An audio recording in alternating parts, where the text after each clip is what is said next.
ભારતીય જનતા પાર્ટીમાં જોડાયો હોત તો કદાચ મારું મકાન તો કોઈ આંખ ઊંચી કરીને જોવાની હિંમત ન કરી શક્યો હોત કોઈ અધિકારી.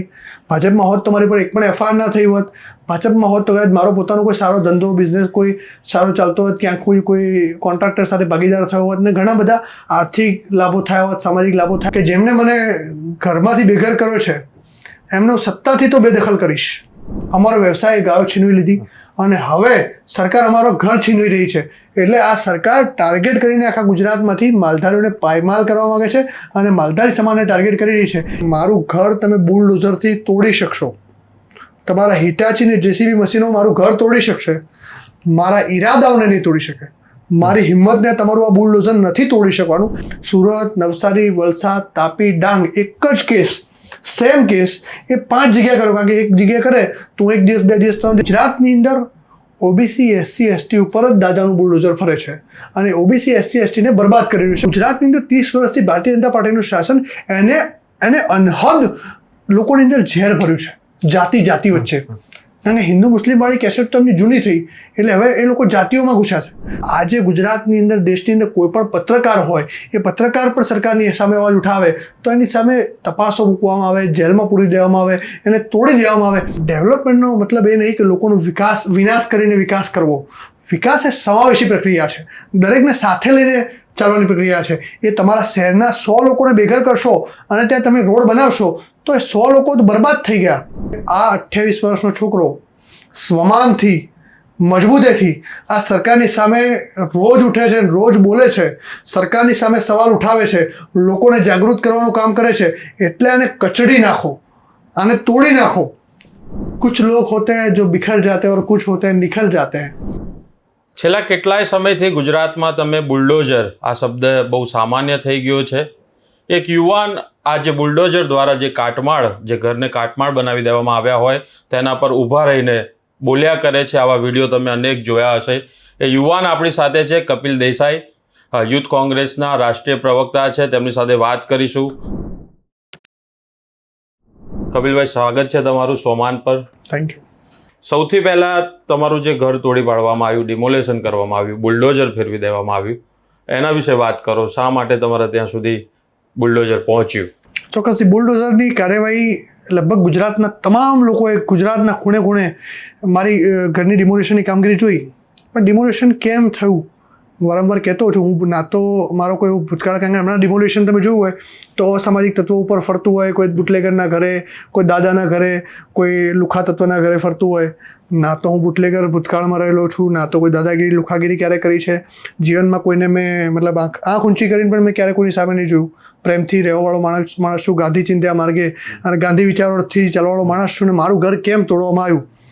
તો મારું ઘર એ મારા વિસ્તારમાં જ્યારે ડિમોલેશનની કામગીરી ચાલુ થઈ ને કે વિધાઉટ નોટિસ ડિમોલિશ કરી રહ્યા હતા ત્યારે કપિલ દેસાઈ નામનું 28 વર્ષનો યુવાન એ ત્યાં જઈને સરકારની સામે સવાલ ઉઠાવ્યો કે તમે વિધાઉટ નોટિસ કઈ રીતે આ લોકોના ઘર તોડી શકો? મારા ઘરના લોકો મારા વિસ્તારના લોકો બેઘર થઈ રહ્યા હતા. નાની નાની દુકાનો, કોઈ સાયકલ રિપેરિંગની દુકાન છે, કોઈ કરિયાણાની દુકાન છે, એવી દુકાનો તૂટી રહી હતી. 60 વર્ષ જૂનું કોઈનું ઘર એ વિધાઉટ નોટિસ રાતોરાત કોઈ બેઘર થઈને રસ્તા ઉપર આવી જાય, આ સવાલ ઉઠાવ્યો અને ત્યારે મારું ઘર ટાર્ગેટ કર્યું. પણ મારું ઘર ટાર્ગેટ કરવાના એના પાછળ બીજા ઘણા કારણો પણ છે. જેમ કે સરકાર વિચારે કે આ 28 વર્ષનો છોકરો સ્વમાનથી મજબૂતેથી આ સરકારની સામે રોજ ઉઠે છે, રોજ બોલે છે, સરકારની સામે સવાલ ઉઠાવે છે, લોકોને જાગૃત કરવાનું કામ કરે છે. એટલે આને કચડી નાખો, આને તોડી નાખો તો આ બંધ થશે, ચૂપ થઈને ઘરમાં બેસી જશે. પણ એ દિવસે મેં કહ્યું હતું કે મારું ઘર તમે બુલડોઝરથી તોડી શકશો, તમારા હિટાચી ને જેસીબી મશીનો મારું ઘર તોડી શકશે, મારા ઈરાદાઓને નહીં તોડી શકે. મારી હિંમતને તમારું આ બુલડોઝર નથી તોડી શકવાનું. એ વાત મારું ઘર તૂટ્યા પછી એ તૂટેલા ઘરની બહાર ઊભા રહીને મેં કરી હતી. પણ મારું ઘર તૂટ્યું કેમ? તો કપિલ દેસાઈ નામનો છોકરો, એ અમદાવાદ પૂર્વની સૌથી મોટી સમસ્યા ખારીગઢ કેનાલ, જે લગભગ 12 કિલોમીટર લાંબી છે, લાખો લોકોની સૌથી મોટી સમસ્યા હતી. ગંદકી થાય, મચ્છરનો ઉપદ્રવ થાય, કેમિકલ માફિયાઓ ત્યાં આગળ કેમિકલ છોડે, અઢળક સમસ્યાઓ હતી. એ મુદ્દે central pollution control board Delhi સુધી મુદ્દાને લઈ જાય. ડોનાલ્ડ ટ્રમ્પ અમદાવાદ આવે તો એ કપિલ નામનો છોકરો એ ત્યાં પોસ્ટર મારીને કહે કે ડોનાલ્ડ ટ્રમ્પ સાહેબ એકવાર અમારી ખારીકેટ કેનાલની મુલાકાત લો. આવા અલગ અલગ ક્રિએટિવ પ્રોગ્રામ્સ આપે, લોકો સુધી વાત પહોંચાડે, સરકાર સુધી વાત પહોંચાડે. એટલે આ કેમ કરે? ખારીકેટ કેનાલમાં એ લોકોને મજબૂર થવું પડ્યું, 1200 કરોડનો પ્રોજેક્ટ મંજૂર કરવો પડ્યો અને સમગ્ર અમદાવાદના લોકોને એક સૌથી મોટી સમસ્યામાંથી છુટકારો મળવા જઈ રહ્યો છે. પણ અમે લોકો લડીએ છીએ. એની પહેલાં અમારા વિસ્તારની અંદર શિવમ આવાસ યોજના કે જેને આખા ગુજરાતે જોયું છે કે 2 બ્લોક ધરાશયી થયા, એક વ્યક્તિ મરી ગયો હતો. એ 1300 પરિવારો રાતોરાત સરકાર બેઘર કરી દે, કારણ કે બધા જરૂરી હતા. 1300 પરિવારો બેઘર થયા. સરકાર ના તો વૈકલ્પિક વ્યવસ્થા આપે, ના કોઈ રહેવાની. હવે 1300 પરિવારો જાય તો જાય ક્યાં? ઉપર આબ, નીચે ધરતી. એ લોકો માટે મજબૂતીથી અમે લડત ચલાવી, 6 વર્ષ સુધી લડત ચલાવી અને આજે 1300 પરિવારોને સરકારે મજબૂર થઈને મકાન આપવા પડ્યા હતા. ભલે મારી પર એક એફઆઈઆર, એમાં પણ મેં આંદોલન કર્યું ત્યારે મારી પર એક કેસ થયેલો, પણ એફઆઈઆર લઈને આજે આનંદ છે કે 1300 પરિવારો રાજી ખુશીએ 1300 પરિવારોને મકાન પોતાના આશિયાના પાછા મળ્યા છે. સરસ મજાની સીએમ આવાસ યોજના બની ગઈ છે, લોકો ત્યાં પાછા રહેવા આવ્યા છે. એના બાદ ગુજરાત પોલીસની વાત ઉઠાવી કે ગુજરાત પોલીસને તમે કોરોના વોરિયર્સ કહો છો, તો એમને સાચું સન્માન તાળી થાળી નથી. સાચું સન્માન એમને યોગ્ય પગાર આપવો. પોલીસ ખડે પગે કામ કરે છે. આપણી સુરક્ષા સલામતી, આ ગુજરાતની સુરક્ષા સલામતી હાથમાં એ પોલીસના છે. એ પોલીસ જવાનોનું સાચું સન્માન છે કે એને સાચી સેલરી મળવી જોઈએ. મને જાણવા મળ્યું કે બીજા રાજ્યો કરતાં કમ્પેરેટિવલી ગુજરાત પોલીસનો પગાર ઓછો છે, તો મારા રાજ્યની પોલીસનો પગાર એ વધારે હોવો જોઈએ. મારા રાજ્યની પોલીસ, આપણે દાખલો આપતા હોઈએ છીએ કે ગુજરાત એ શાંત અને સલામત રાજ્ય છે, બરાબર છે. અને એ કોના પ્રતાપે છે? કદાચ થોડી ઘણી બી ગુજરાતની સ્થિતિ સારી હોય તો એ પોલીસના પ્રતાપે છે. તો પોલીસને સાચું સન્માન મળવું જોઈએ. આ વાત અમે ઉઠાવી. અમે એ પણ કહ્યું કે ગુજરાત પોલીસ અમારી સાથે આંદોલનમાં નહીં જોડાય. ગુજરાત પોલીસ ક્યારેય કોઈ આંદોલન ન કરી શકે, ન કરવું જોઈએ. ડિસિપ્લિન ફોર્સ છે, ડિસિપ્લિન ફોર્સ રોડ ઉપર ના આવી શકે. પણ અમે ગુજરાતના લોકો, ગુજરાતના યુવાનો એ પોલીસ માટે બોલીશું. અને અમે બોલ્યા ત્યારે ગુજરાત પોલીસના 2800 ગ્રેડ પેની માંગણી સાથે મેં મુદ્દો ઉઠાવ્યો. મારી ઉપર આખા દક્ષિણ ગુજરાતમાં સુરત, નવસારી, વલસાડ, તાપી, ડાંગ એક જ કેસ, સેમ કેસ એ 5 જગ્યા કર્યો. કારણ કે એક જગ્યા કરે તો હું 1 દિવસ, 2 દિવસ, 3 દિવસમાં છૂટી જાઉં. સુરતથી લઈને ડાંગ સુધી આખા દક્ષિણ ગુજરાતમાં મારી પર 5 કેસ કર્યા. કોરોના રિપોર્ટના બહાને ક્યાંક 7 દિવસ, ક્યાંક 3 દિવસ, ક્યાંક 2 દિવસ મને અંદર રાખ્યો. 15 દિવસે હું ત્યાંથી બહાર નીકળ્યો, પણ તોય ના તો દબાયો હતો, ના તૂટ્યો હતો અને ના ઝૂક્યો હતો. પરિણામે સરકારે માનવું પડ્યું કે ગુજરાત પોલીસને સન્માન આપવું જોઈએ, પગાર વધારો કરવો જોઈએ. ત્યારે અલગ અલગ ભથ્થાઓના નામે, એલાઉન્સના નામે 5 થી 7 હજાર રૂપિયા જેવો વધારો 15મી ઓગસ્ટ 2022ના રોજ સામી ચૂંટણીને જોતા કરવો પડ્યો. એટલે આ 28 વર્ષનો યુવાન હવે આની પર 7 એફઆઈઆરો કરી લીધી, તોય ન દબાયો. એટલે હવે આની પાસે બચ્યું છે શું? હું તો આજે કહું છું ઓન કેમેરા કે મારા બાપા જોડે કોઈ 50,000 કરોડની પ્રોપર્ટી છે નહીં, કે તમારે ઈડી, સીબીઆઈ, ઇન્કમટેક્સથી ડરી એવા લોકો અમે છીએ નહીં. મોકલી દો ઇન્કમટેક્સ, ઈડી, સીબીઆઈ જેવા બધું મોકલી દો. કંઈ છે જ નહીં અમારી જોડે. અમે લોકો તો લડીએ છીએ લોકો માટે, લોકોના ન્યાય માટે. અને મારા જેવા સામાન્ય પરિવારના લોકો જ લડી શકે, કારણ કે કોઈ મોટા પરિવારમાંથી આવતો વ્યક્તિ ન લડી શકે. આ સરકાર એને ન લડવા દે, દબાવી દે, કચડી નાખે. અમારા કોઈ પ્રોજેક્ટ્સ નથી ચાલતા એટલે અમે લડીએ છીએ. તો સરકારે મારી જોડે હતું એક મારું ઘર, એ મારું ઘર તોડી નાખ્યું. એટલે મેં કહ્યું હતું કે આ કામ તમે કાયરોનું કર્યું છે અને આ કાયરાના હરકતનો જવાબ સુરવીરતાથી મળશે. તમે કહ્યું કે તમારા ઈરાદા મજબૂત છે અને તમને જે કચડી નાખવામાં આવ્યા, તો શું ઈરાદા છે? અને સરકાર, બીજી એક વાત તમે જે ઘર તોડી પાડવાની કહી, કે સરકાર એવું કહે છે કે જે ગેરકાયદેસર દબાણો છે એને જ અમે તોડી પાડીએ છીએ. હવે 1960માં અમને ઓઢવ રબારી વસાહત નામની જગ્યા મળી. ત્યાં 60માં રહેવા ગયા ત્યારે અમદાવાદ મ્યુનિસિપલ કોર્પોરેશન નામની સંસ્થાનો અમારા વિસ્તાર સાથે કોઈ લેવા દેવા નહોતા. અમારા વિસ્તારમાં અમે રહેવા ગયાના 27 વર્ષ પછી અમદાવાદ મ્યુનિસિપલ કોર્પોરેશન ત્યાં આગળ અમારે ત્યાં પહોંચી. હવે કોર્પોરેશન અહીં નક્કી કરે કે અમારા રિઝર્વ પ્લોટ છે, કોમન પ્લોટ છે કે આ રોડ છે, તો એ તો કઈ રીતે વ્યાજબી છે? તો અમને લોકોને પૂછવું પડે, અમને નોટિસ આપવી પડે, અમે વાંધા અરજી રજૂ કરીએ ન કરીએ એનો નિકાલ કરવો પડે. પણ અમે લોકો એમ કહ્યું કે માની લો કે આ કોર્પોરેશનના રિઝર્વ પ્લોટ છે, તો કોર્પોરેશન સરકાર જે ભાવ નક્કી કરે એ પૈસા ભરવા લોકો તૈયાર છે. તમે એમને વેચાણ આપી દો. તમે અદાણી, અંબાણીને જમીનો વેચી શકતા હોય, તમે પાણીના ભાવે જમીનો વેચી શકતા હોય, તો અમારા સામાન્ય લોકો જે 60 વર્ષથી ભોગવટો છે, કોઈના મકાન છે, કોઈની 4થી 5મી પેઢી આવી છે, એને તમે અહીંયાથી તોડી દેશો તો કઈ રીતે ચાલશે? અચ્છા, મેં કીધું ચલો બીજી વાત કે તમે કદાચ વેચાણ ન આપી શકો, કોઈ એવું પ્રાવધાન ન હોય કે કોમન પ્લોટ રિઝર્વ પ્લોટ ન વેચી શકાય, તો તમે અમારી જે ડિમોલિશન કરવાની તમારી જે પ્રક્રિયા છે એ બિલકુલ ખોટી રીતે તમે ડિમોલિશન કરી રહ્યા છો. નામદાર સુપ્રીમ કોર્ટનું 2024 નવેમ્બરનું જજમેન્ટ છે કે વૈકલ્પિક વ્યવસ્થા આપવી ફરજિયાત છે. 15 દિવસનો સમય ફરજિયાત આપવો જ કોઈ પણ ઘર ડિમોલિશ કરતાં પહેલાં. 15 દિવસથી વધુ સમય આપશો તો અધિકારી ઉપર આભ નહીં ફાટી પડે. આ સુપ્રીમ કોર્ટે પોતાના જજમેન્ટમાં ટાંકીને લખ્યું છે. એને ઉપરવટ થઈને એટલે કન્ટેમ્પ્ટ ઓફ કોર્ટ કરીને તમે આ ડિમોલેશન કરી રહ્યા છો એનો મતલબ શું?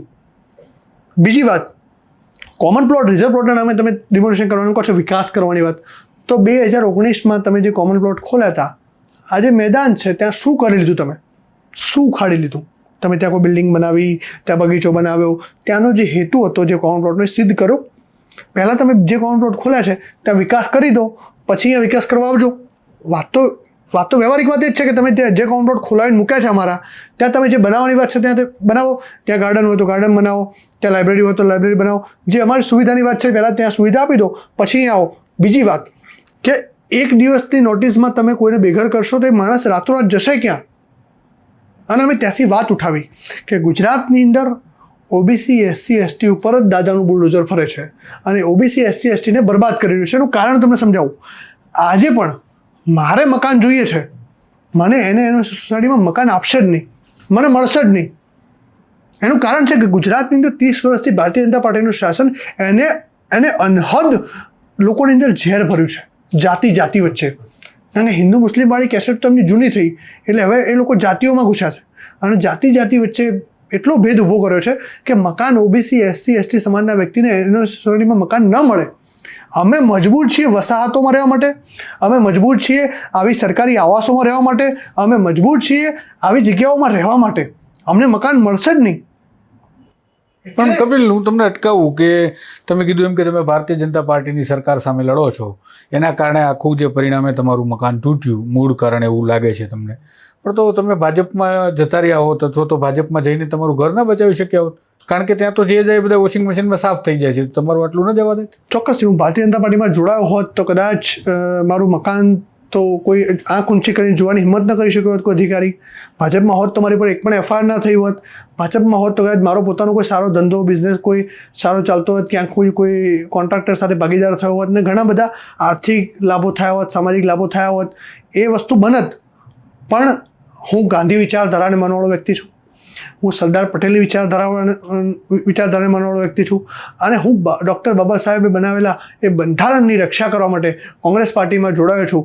કારણ કે આજે સ્ટ્રેટેજીપૂર્વક દેશના બંધારણને ખોખલું કરવાનો પ્રયત્ન કરવામાં આવ્યો છે. દેશનું બંધારણ એની તાકાત છે ઇન્સ્ટિટ્યુશન દેશના ઇન્સ્ટિટ્યુશન હોય, CBI હોય, ઇન્કમટેક્સ હોય, ED હોય, ઇલેક્શન કમિશન હોય, આ ઇન્સ્ટિટ્યુશન્સને જ ભારતીય જનતા પાર્ટીની સરકાર તોડી રહી છે. એટલે ટેકનિકલી આપણા બંધારણને, આપણા અધિકારોને છીનવી રહી છે. આજે ગુજરાતની અંદર, દેશની અંદર કોઈ પણ પત્રકાર હોય, એ પત્રકાર પણ સરકારની સામે અવાજ ઉઠાવે તો એની સામે તપાસો મૂકવામાં આવે, જેલમાં પૂરી દેવામાં આવે, એને તોડી દેવામાં આવે.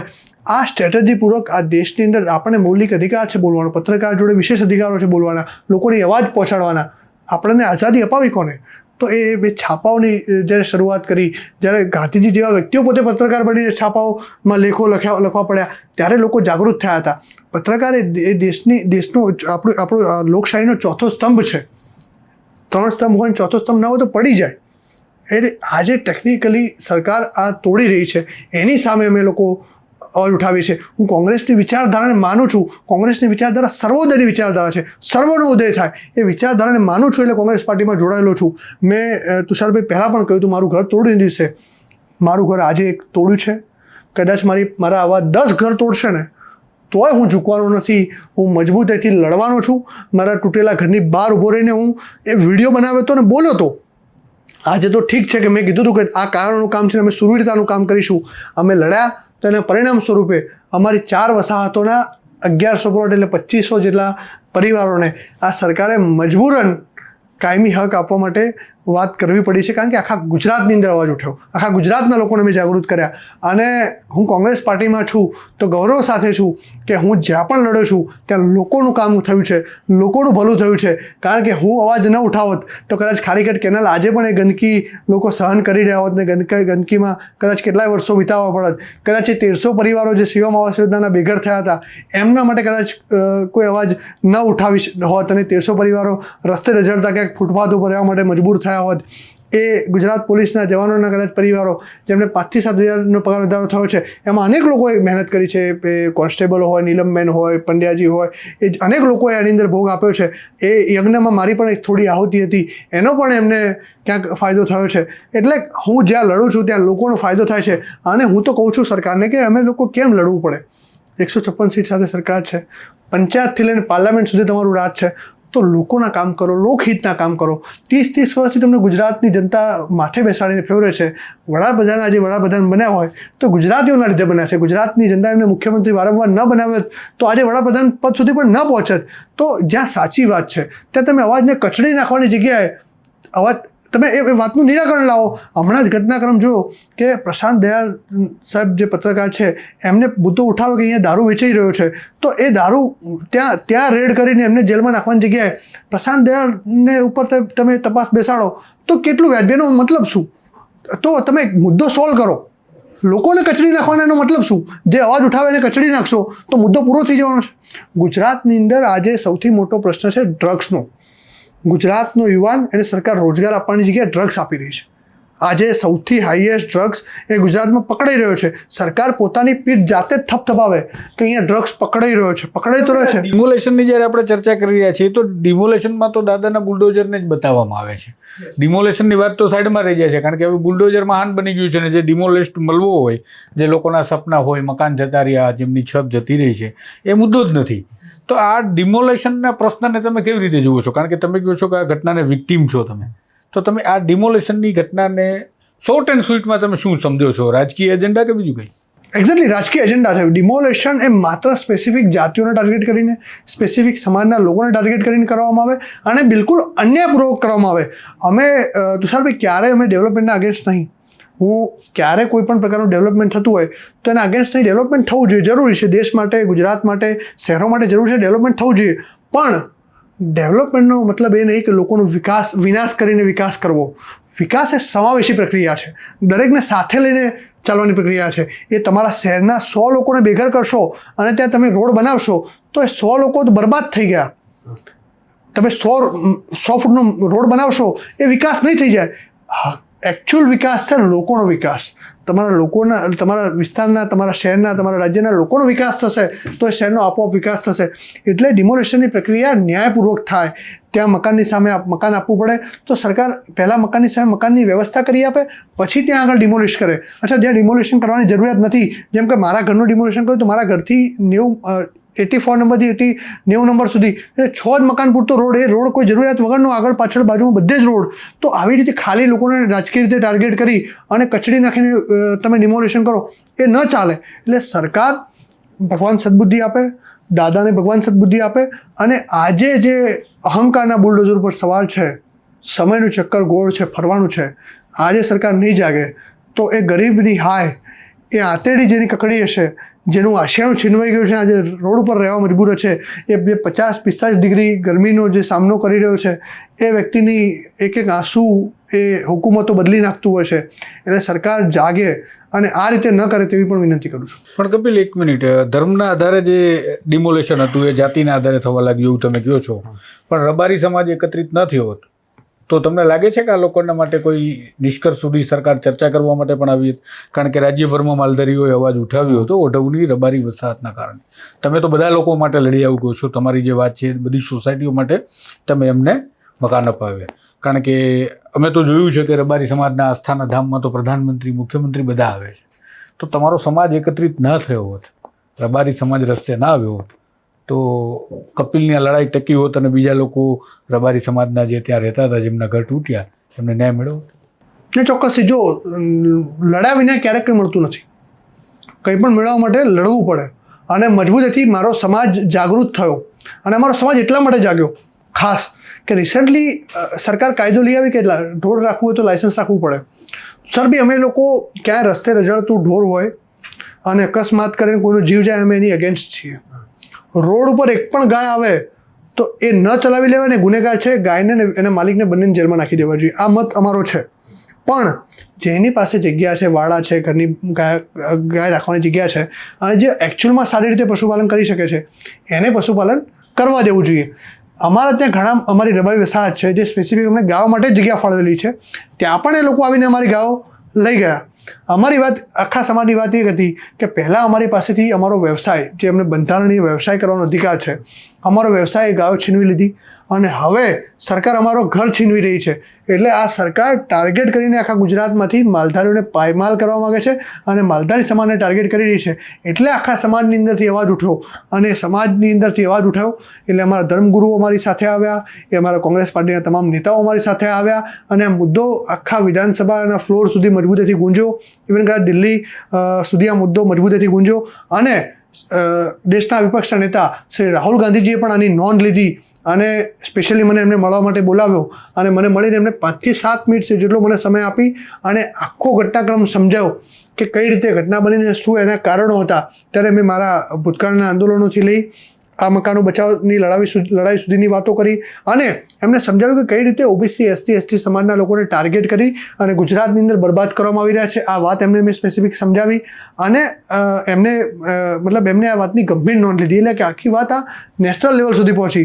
કોંગ્રેસના રાષ્ટ્રીય મીડિયા ડિપાર્ટમેન્ટના ચેરમેન પવન ખેરાએ મુદ્દો ઉઠાવ્યો, રણદીપ સુરજેવાલાએ મુદ્દો ઉઠાવ્યો, એ નેશનલ મુદ્દો બન્યો.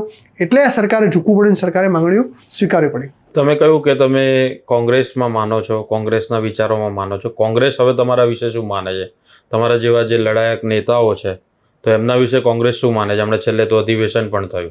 ચોક્કસથી કોંગ્રેસ પાર્ટીની અંદર તમે જોશો તો હવે તમને નવી કોંગ્રેસ દેખાશે.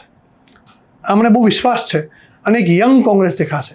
કોંગ્રેસ પાર્ટી મારા જેવા એક સામાન્ય પરિવારમાંથી આવતા વ્યક્તિને, એક 28 વર્ષના છોકરાને રાષ્ટ્રીય પ્રવક્તા પદ ઉપર બેસાડે છે. અને મારું ઘર તૂટીને બીજા દિવસે રાહુલ ગાંધીજીના ઓફિસથી મને ફોન આવ્યો હતો કે તમારી સાથે, ત્યાં મેં મેસેજ નથી પહોંચાડ્યો, ત્યાં મેસેજ પહોંચી ગયો હતો અને એમને કહ્યું કે રાહુલજી આપસે જલ્દી મુલાકાત કરેંગે और आपको कुछ भी ज़रूरत, मतलब તમને કંઈ પણ સમસ્યા હોય, કોઈ પણ પ્રોબ્લેમ હોય, કોઈ પણ વસ્તુની જરૂર હોય તો અમે તમારી મદદ કરવા માટે તૈયાર છીએ. તમારે શું મદદ જોઈએ છે કહો અમને. એટલે કોંગ્રેસ પાર્ટી યુવાનોને સાચવી રહી છે અને આવનારા સમયની અંદર પણ કોંગ્રેસ પાર્ટીની અંદર વધુમાં વધુ યુવાનો મજબૂતીથી આગળ આવશે અને કોંગ્રેસ પાર્ટી પણ એને તક આપશે. એક પ્રોસિજર ચાલી રહી છે. મોડાસામાં 15 તારીખે રાહુલજી આવી રહ્યા છે અને એક આખું સિસ્ટમથી આખું પાર્ટીની સિસ્ટમ કામ કરી રહી છે. એ કઈ જગ્યાએ કયા વ્યક્તિને સ્થાન આપવું, કઈ જગ્યાએ કયા વ્યક્તિને જવાબદારી આપી, એના નિર્ણયો થઈ રહ્યા છે. એટલે બહુ જલ્દી તમને કોંગ્રેસ પાર્ટીની અંદર ધરખમ ફેરફારો જોવા મળશે. આ ઘટનામાં સાગર જોવા જઈએ તો એક આખો નેરેટિવ સેટ કરવામાં આવે કે ગુજરાતમાં વિપક્ષ નથી. તો ભલે બકાયદા વિધાનસભામાં વિપક્ષ નથી આપ્યો, પણ વિપક્ષની ભૂમિકામાં જે કામગીરી ચાલી રહી છે, માનો કે ખાલી આ એક જ કોંગ્રેસના એક કાર્યકર્તાની વાત કરી, રાષ્ટ્રીય પ્રવક્તા છે આમ તો મકાનો માટેની લડાઈ, 1300 લોકોના મકાન થયા, બીજી સોસાયટીને મકાન મળ્યા, આ બધો અવાજ કોણ ઉઠાવે? અને બીજો એક નેરેટિવ ચાલે ભેગો પેરેલલ કે વિકલ્પ નથી. આ બધું વિકલ્પ નથી દેખાતા કે પછી વિકલ્પ નથી દેખાડવામાં આવતા, એ મને વિચાર આવે જ્યારે વાત કપિલ સાથે આપણે કરતા હતા. તો કપિલ, આ બધી લડાઈ લડતા ઘર તૂટી ગયું તો દુઃખ ના થાય કે આ રાજકારણ કર્યું, કયા લોકો માટે કરીએ છીએ, લોકો માટે આ કરવાની ક્યાં જેવું કંઈ ના થાય? મને તો સ્વાભાવિક રીતે વિચાર આવી જ જાય, એવું નથી કહેતો. સ્વાભાવિક છે, ઘર તૂટે ને તો દુઃખ થાય, કારણ કે જન્મ ત્યાં થયેલો, બાળપણ ત્યાં વીતેલું, પરિવાર સાથે રાજી ખુશી, કારણે આગલા દિવસ સુધી એવી ખબર નહીં, વિચારો નહીં, સપને ખ્યાલ નહોતો કે અમે આજે ઘરમાં રહી રહ્યા છીએ, આટલો ભાગ આનો ઇલીગલ છે, એવું તો સપને વિચાર્યું નહોતું. અને એકાએક રાતોરાત નોટિસ આવે ને બુલડોઝર તૂટતું ઘર દેખાય ને તો દુઃખ થયું હતું. મને, મારા પરિવારને પણ દુઃખ થયું હતું. અને એનાથી બી વધારે દુઃખ એ હતું કે અહીંયાથી શિફ્ટ થવાનું, બીજી જગ્યાએ જવાનું. અહીંયા આખી જિંદગી વિતાવી છે. આંગણામાં જે મારા ઘર આગળનું આંગણું છે ત્યાં આખી જિંદગી અમે લોકો વિતાવી છે. 60 વર્ષ મારા પરિવાર, મારા પપ્પાએ, મારા મમ્મીએ એ વિતાવ્યા છે અને રાતોરાત તમને એરિયા છોડવો પડે એટલે બહુ દુઃખ થાય. પણ કુછ લોગ હોતે हैं जो बिखर जाते हैं और कुछ होते हैं निखर जाते हैं. મેં કીધું કે આ તૂટવાનો સમય છે, અહીંયા મજબૂત થવાનું છે. ઘર તોડ્યું છે અને હું અહીંયા તૂટી જઈશ તો નહીં ચાલે. અને કદાચ એવું લાગશે કે મતલબ વધારે પડતી વાત છે, મારા પરિવારના લોકો એવું કહ્યું મને કે આ લોકોએ ઘર તોડ્યું છે, હવે તું છોડતો નહીં. આપણું ઘર તોડ્યું છે અને લોકોના માટે તું લડી રહ્યો હતો, હવે મજબૂતાઈથી લડજે. અને એ દિવસે મનોમન મેં સંકલ્પ કર્યો છે કે જેમને મને ઘરમાંથી બેઘર કર્યો છે એમનો સત્તાથી તો બેદખલ કરીશ. નહીં, પણ આ અર્જુનભાઈ મોઢવાડિયા જેવો સંકલ્પ નથી ને. હા, પછી અમે ખૂબ જેવા વોશિંગ મશીન તરફ જતા નેતાઓ અમે ખાસા બધા છેલ્લા કેટલાક ટાઈમમાં જોયા છે. આ લોકો તો એવું પણ કહી અને ખાસ શકે કરીને આંદોલનમાંથી આવેલા ઘણા બધા નેતાઓ અમે જોયા છે. નહીં, આ લોકો તો એવું કહી શકે સારું તારું મકાન તોડું તું બંગલો આપીએ. બંગલો આપીએ. હા. એવા બી પ્રયત્નો થઈ શકે, એવા બી પ્રયત્નો થયા જ હોઈ શકે, પણ એ કદાચ બીજા લોકો હશે. જો મારે મતલબ એ દિવસે બી મેં રાત્રે એવું નક્કી કર્યું હોત ને કે મારું ઘર બચાવવું છે તો બચી શકત મારું ઘર. આ ઓન કેમેરા કહું છું, મારું ઘર બચાવવું હોત તો બચી શકત. ખાલી મારે હા પાડવાની હતી કે હું આ બધું જ છોડું છું અને કેસરીયો પટ્ટો પહેરવા માટે તૈયાર છું. એવી કદાચ મેં વાત કરી હોત તો મારું ઘર બચી શક્યું હોત. પણ આ છોકરાએ એ કમિટમેન્ટ નથી આપ્યું ને એ લોકોનું સાથે ગદ્દારી કરવાનું કામ ક્યારેય નથી કર્યું અને ના કરીશ. તો એવું માની શકું ટૂંકમાં કે તમારું મકાન તોડતા પહેલા ભાજપ તમને દબાણ કરીને લેવા માટે પ્રયાસ કરતું હતું? એ તો થયું જ હોય. મારા ઘરે એક દિવસ પહેલાં નોટિસ આવી એટલે સ્વાભાવિક છે કે મારી પાસે બધા જ નંબર્સ છે, મોબાઈલ નંબર છે, ઘણા બધા લોકો મારી કનેક્ટેડ પણ હોય, સંબંધો છે, મારા મિત્રતાના સંબંધો છે ઘણા લોકો જોડે. એટલે હું એમ કહી દઉં, એ લોકોની તાકાત નથી મને ઓફર આપી શકે. તુષારભાઈ, આ બહુ રિયાલિટી છે.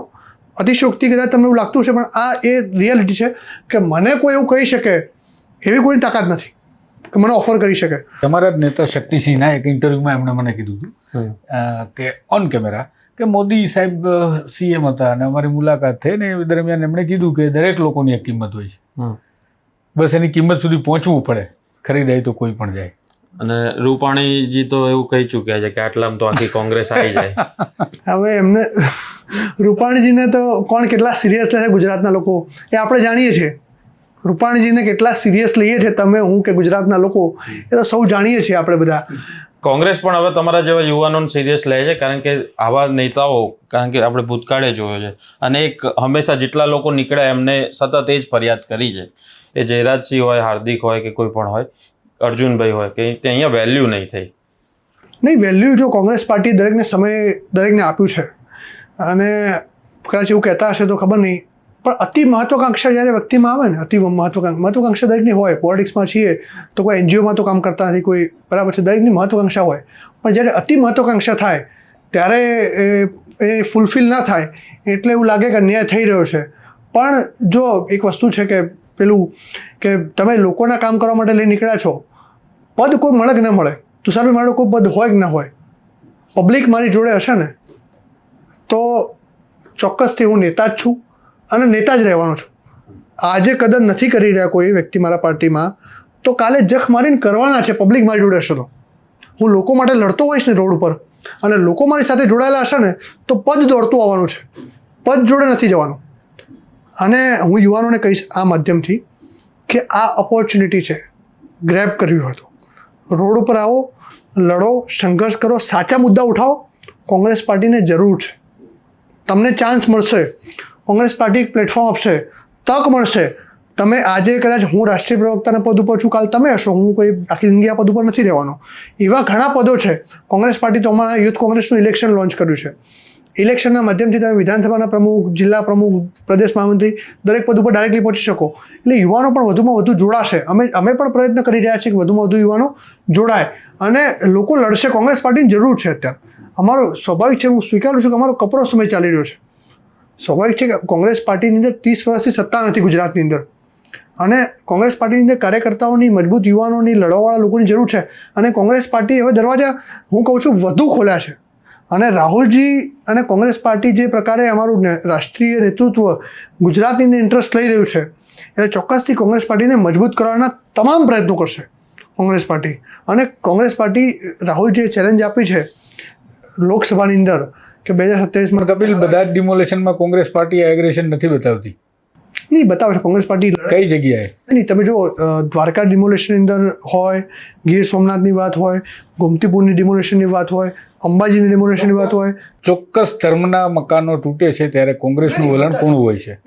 આ વાસ્તવિકતા છે ને, સ્વીકારી લેવી. જો બેટ દ્વારકા ડિમોલેશનમાં અમારા વિપક્ષના નેતા અમિત ચાવડા ત્યાં પહોંચી ગયા હતા બરાબર છે. બધું તૂટી ગયા પછી જ્ઞાનીબેન ત્યાં પહોંચી ગયા હતા. સમજો સ્વાભાવિક છે કે હાલ લંકા લૂંટાઈ જાય પછી પોલીસ આવે એનું કોઈ કામ નથી, આપણે જ કહીએ છીએ. જો ડિમોલિશન નહીં, કોંગ્રેસ પાર્ટી અવાજ ઉઠાવે છે મજબૂતીથી. વિધાનસભાના સત્રની અંદર પણ કોંગ્રેસ પાર્ટીએ ડિમોલિશનનો મુદ્દો મજબૂતીથી ઉઠાવ્યો છે કે તમે સુરતની અંદર લાખો કરોડો ચોરસ મીટર જમીનો જે તમારા ઉદ્યોગપતિઓ દબાવીને રાખી છે એક કપિલ તમને હું વાત કરું કે એક કપિલ નામનો યુવા નેતા 1300 મકાન અપાવી શકતો હોય તો તમારા પૂર્વ રાષ્ટ્રીય અધ્યક્ષ, તમારા ચાલુના માફ કરજો સ્ટેટના તમારા પ્રેસિડેન્ટ એટલે કે રાજ્યના અધ્યક્ષ અને તમારા પૂર્વ રાજ્યના અધ્યક્ષ, આ બધા જ લોકો લડીને કેટલા મકાન અપાવી શકે? એક કપિલની તાકાત 1300 મકાન પ્લસની હોય અમદાવાદ જેવા શહેરમાં, અને એ પણ એ લોકોના ગમતી જગ્યાના મકાનની વાત કરું છું. અને આવા અનેક મોકા ગુજરાતમાં 30 વર્ષમાં અનેક આવ્યા છે જ્યાં નેતાઓ નીકળીને કપિલની જેમ કરી જ શક્યા હોત ઘણું બધું. એટલે કરી રહી છે કોંગ્રેસ પાર્ટી ચોક્કસથી. હું કહું છું ને ચોક્કસથી ઘણા નેતાઓ મતલબ અમારા મહેનત કરી રહ્યા છે અને ક્યાંક ઉણપ પણ રહી છે. જો વાસ્તવિકતા સ્વીકારવી પડે તો સૌથી સફળતાનું પહેલું પગથિયું છે કે ભૂલ સ્વીકારવી. એટલે ક્યાંક અમારી ઉણપ રહી છે વિપક્ષ તરીકે, ત્યારે જ અમે સત્તામાં નથી 30 વર્ષથી, અને એ ઉણપો હવે દૂર કરવાનો સમય આવી ગયો છે. સત્તા મેળવવી હશે તો લડવું પડશે અને લોકોનો અવાજ બનવું પડશે, લોકોની સાથે કનેક્ટ થવું પડશે. એ વિના સત્તા નહીં મળવાની. એ કોંગ્રેસ પાર્ટી સ્વીકારી ચૂકી છે અને સમજી ચૂકી છે, અને ક્યાંક અમારી ભૂલો હતી એના કારણે અમે સત્તા ઉપર નથી. કોંગ્રેસ પાર્ટી મજબૂતીથી આગામી સમયની અંદર રોડમેપ તૈયાર કરીને લડશે તેવી મને આશા છે અને મને વિશ્વાસ પણ છે. અને કોંગ્રેસ પાર્ટી 2027ની અંદર આ અહંકારી સરકારને ઉખાડી ફેંકવાનું કામ કરશે. તમારી મહત્વાકાંક્ષા શું છે? હમણાં તમે વાત કરી મહત્વાકાંક્ષા વિશે. મારી મહત્વાકાંક્ષા એ છે કે હવે હું નેક્સ્ટ ક્યાંક કોઈના મકાન માટે લડવું, કોઈને મકાન અપાવવું, ક્યાં કોઈનો પગાર વધારો શોષણ થતું હોય ત્યાં અવાજ ઉઠાવવું, ક્યાં કોઈની જોડે અન્યાય થતો હોય ત્યાં અવાજ ઉઠાવવું, એ યુવાનો જે આજે ડિગ્રી છે પણ નોકરી નથી એના માટે અવાજ ઉઠાવવું, કોઈને નોકરી અપાવવું, જ્યાં પણ સમસ્યા છે, જ્યાં પણ લોકો પીડાઈ રહ્યા છે ત્યાં મજબૂતીથી અવાજ ઉઠાવવું અને લોકોના કામ થાય. નહીં, પોલિટિક્સમાં આ બધું બાય પ્રોડક્ટ હોય છે. મુખ્ય પ્રોડક્ટ કઈ રહેશે? વિધાનસભા, કોર્પોરેશન? નહીં, એવું કોઈ મેં હાલ વિચાર્યું નથી. તમારી મેચ્યોરિટીને જોઈને સવાલ કરું છું. આમ તો જો કે મારે આવું ના કહેવું જોઈએ. મારી હાલ એવી કોઈ મહત્વાકાંક્ષા છે નહીં, પણ મેં પહેલાં પણ કહ્યું એનજીઓમાં તો છે ને, પોલિટિક્સ કરવા છે તો પોલિટિક્સ કરવાનું જ છે. ચૂંટણી લડવાનું લોકો કહેશે, પબ્લિકમાંથી અવાજ આવશે, કારણ કે જો ચૂંટણી લડ્યા કરતાં રિઝલ્ટ આવવું વધારે જરૂર છે, મારું વ્યક્તિગત માનવું છે. જનતા કહેશે કે કપિલની જરૂર છે અને કપિલને અમે લોકો જીતાડીને મોકલીશું, કપિલ લડવો જોઈએ. એટલે આવું કોંગ્રેસે વહેલા સમજવાનું હતું કે ખાલી ચૂંટણી લડવાથી નેતા ના થવાય, જીતીને પરિણામ લાવવું એ અઘરું છે. પોતે પરિણામલક્ષી વાતમાં માનું છું, ચાહે આંદોલન હોય ચાહે ચૂંટણી હોય, પરિણામ મળવું જોઈએ એવું મારું વ્યક્તિગત મારી પોતાની કાર્યશૈલી રહેલી છે. અને લોકોના અત્યારે જો મુખ્ય ધ્યેય છે લોકોના કામ કરવું, લોકોના કામ કરીશું, લોકો માટે લડીશું તો લોકો કહેવાના જ છે કે ચૂંટણી લડો અને લોકો મત આપવાના છે, જીતાડવાના છે, પણ લોકોના કામ કરીશું તો, લોકો માટે અવાજ બનીશું તો, લોકો માટે લડીશું નહીં, આપણે નેતા થઈને ફરીશું તો લોકો નહીં સ્વીકારવાના. આ હકીકત છે અને પાર્ટીના અને કોઈ પણ નેતા હોય ને સમજવું પડશે. લોકો વિના ઉદ્ધાર નથી. મારા વિસ્તારના લોકો કહેશે, મારા સમાજના, મારા ગુજરાતના તમામ લોકો કહેશે કે કપિલ નામના યુવાનની વિધાનસભામાં જરૂર છે, તો ચોક્કસથી લડવાનું, ડંકાની ચોટ ઉપર લડવાનું અને જીતવાનું. તો આ હતા કપિલ દેસાઈ. આપણે આશા રાખીએ કે દરેક પક્ષમાં, પોલિટિક્સમાં આવા યુવાનો આગળ આવે અને અનેક મુદ્દાઓ પર લડતા રહે. રાજનીતિ આમ તો લોકો માટે કરવાની હોય છે, લોકોના પ્રશ્નો માટે, લોકોના મુદ્દા અને લોકોની સુખાકારી વધારવા માટે કરવાની હોય છે. વિકાસની રાજનીતિ વચ્ચે આવા યુવાનો જે નેતાઓ બની અને ઉભરી રહ્યા છે એવા દરેક પક્ષમાં, જેમ સાગરે કહ્યું એમ, ઉભરે એવી અમારી પણ ઈચ્છા છે. કારણ કે લોકોના પ્રશ્નોનો અભાવ હવે રાજનેતાઓમાં દેખાવા લાગ્યો છે. બાય પ્રોડક્ટ લોકો બની ગયા છે અને વિધાનસભા મુખ્ય પ્રોડક્ટ છે. આ ઇન્ટરવ્યૂ કેવો લાગ્યો, આપના મંતવ્ય શું છે, કમેન્ટ બોક્સમાં ચોક્કસથી જણાવજો. કારણ કે લોકશાહી દેશમાં તમારા મંતવ્યનું અમે આદર રાખીએ છીએ. નમસ્કાર.